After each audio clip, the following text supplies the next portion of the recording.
Pentacle 5, Chapter 2, The Star.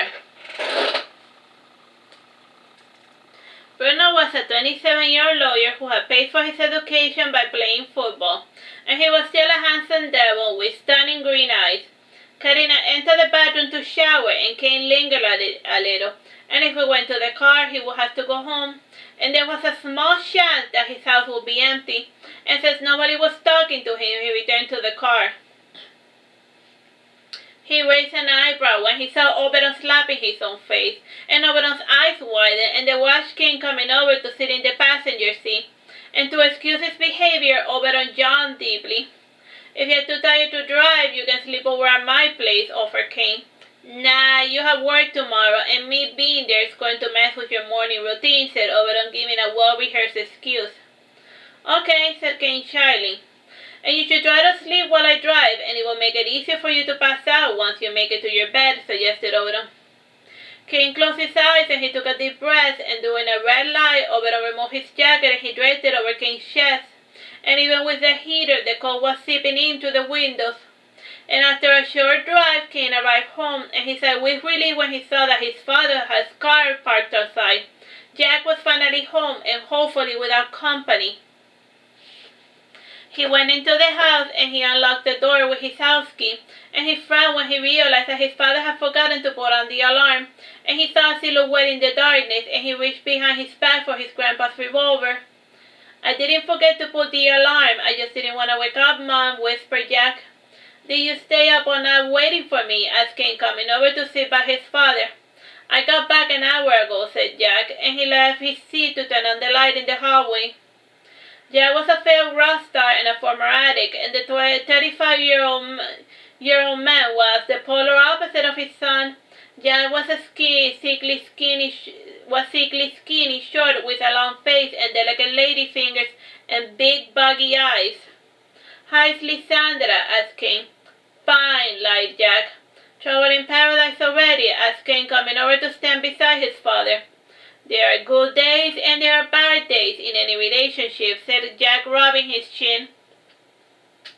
"It is naive to expect everything to be smooth sailing." "I am impressed," said King, genuinely impressed. "I wish I could claim that that line is my own, but I got a little piece of wisdom from him," said Jack, pointing to a photo of his father, Raphael. "Good night, Grandpa," said King, addressing the photo, and he kissed his hand before placing it on top of his grandpa's forehead. And Jack turned on the alarm before taking refuge in his bedroom, and King showered before changing into his pajama, and he looked at his bedroom, his sanctuary. It had the familiar computer, the drawing station, the books, the small television, his PlayStation 2, and he shut the bolts on the windows, and when he felt safe, he laid his head down on the pillow and he fell quickly asleep, but he woke just as swiftly. He had suffered a night terror, and there was something heavy lying on top of him, and dry as in mind he couldn't move, and he awoke screaming for his grandpa at the top of his lungs. Jack wearily left the bed to see what his baby needed, and Oberon had warned Jack about the nightmares, and it made logical sense that King would be completely traumatized by the experience. "Hey, kiddo," said Jack before yawning. "I'm sorry," said King apologetically. "It's yawned Jack before closing his eyes for 2 minutes, and he awoke again when he felt his son hugging him. "If you're really that scared, I guess I have no other choice, do you?" "I'm sorry for being such a burden," said King. "You're not a burden, I'm the burden, and this is the least I can do after you took me into your home," said Jack, coming over to sleep beside his son. King rested his head against his father's thin chest, and he closed his eyes, and he had pleasant dreams for a change. And the following morning he awoke refreshed, and he patted when he saw that he was alone, and his father had slipped away while the youth slept. "I guess it must be uncomfortable for him to keep me company," thought King, and he went to the bathroom to perform his morning libations, and while he showered he mused, "I'm not a cute kid anymore, and it makes sense that he would want me to be independent, but it's not as if he spent that much time with me when I was small." After putting on his uniform, he opened a drawer and he brought out a picture of his grandpa that he kept by his nightstand. And this picture had been taken right after Raphael had enlisted, and King looked so much like his grandpa when he was younger, and it was for this reason that Jack sometimes found it difficult to be with his son. It is not as if anything isn't lewd to you, and while you were lying helpless in his arms, said Kain, mimicking his grandpa's voice. And he did give me the most painful love bite in the history of love bites, Grandpa, said Kain. I had worse, said Raphael, back in none. That is your response to every family crisis. I know that my suffering can never compare to yours, but even so, Grandpa, reasoned Kain. Kain, can you please stop doing that, said Grandpa Esther, knocking on the door.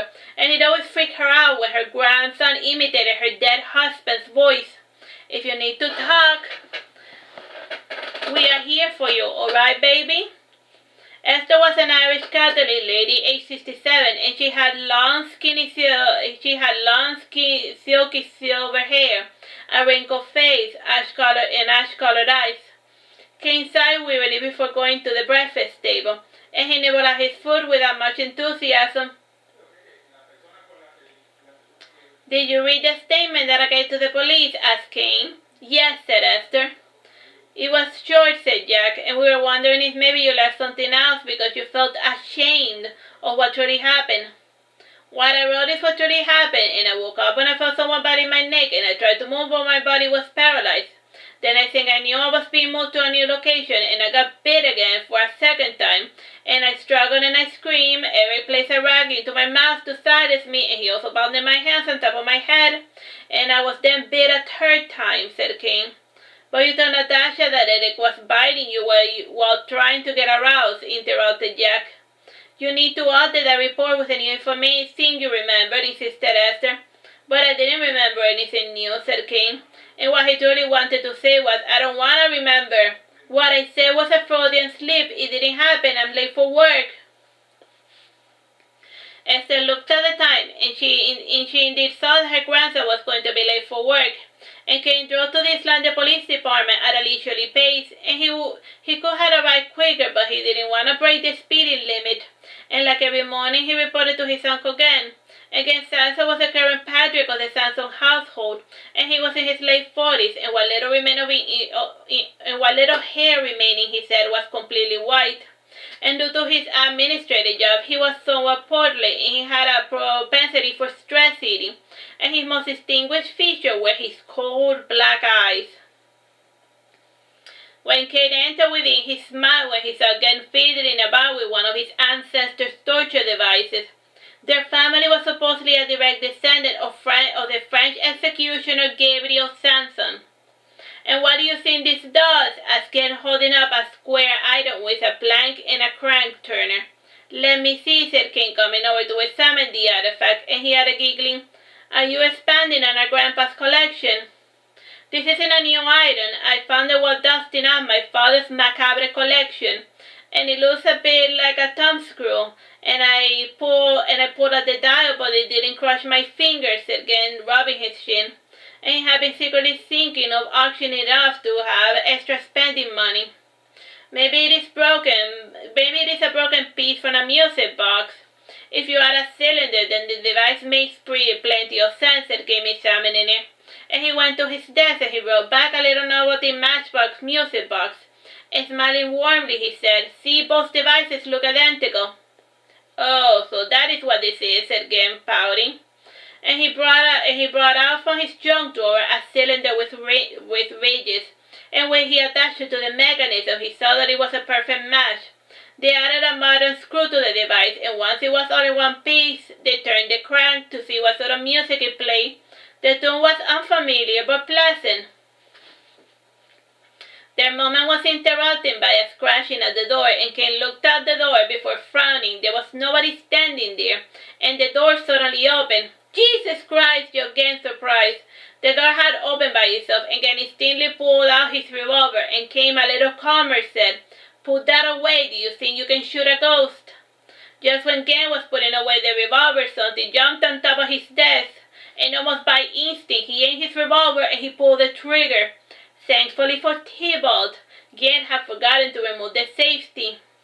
Stupid cat nearly gave me a heart attack, barked Gen. A fellow of the castle had seen the incident, had a hearty laugh at their boss's expense, and they had seen the hairless cat in a pink flower dress opening the door. Meow, Kain, meowed the cat Tybalt, And why is a male cat wearing a pink dress? Asked Farley, still giggling. And Farley was in his late 40s. He was overweight, already bald, and he had satirical brown eyes, and his mouth had many laugh lines. Tybalt wears dresses because it's cold, said Kain, picking out Tybalt. Hey there, little slugger, did you miss me? Oh, look at that cute little leg. Such a cute little leg. Yes, you do. You have such cute little leg. Meow, do you miss me? Meow. Meow if you miss me. Yes, he does meow when he misses you, said Jeremy, entering the office. You really caused quite an impression on my little Tybalt, and he told me that he was worried about you having nightmares ever since I took him home. The cat spoke to you, asked Farley, incredulous. I guess. Cats don't speak.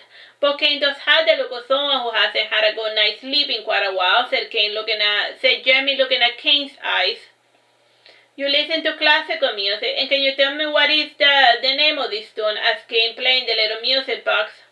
Jeremy listened to the song with an abstracted look on his feral black eyes, and he nodded his head before saying, It is Hummel's Piano Sonata No. 5, in F sharp, opening 81. It was composed in 1819. That's good now, we know the age of the music box, said Gen, smiling happily. Just because the song is old doesn't make the little trinket the same age, but it does look old. And music boxes have been around since the 19th century in one form or another, mused Jeremy, but I digress.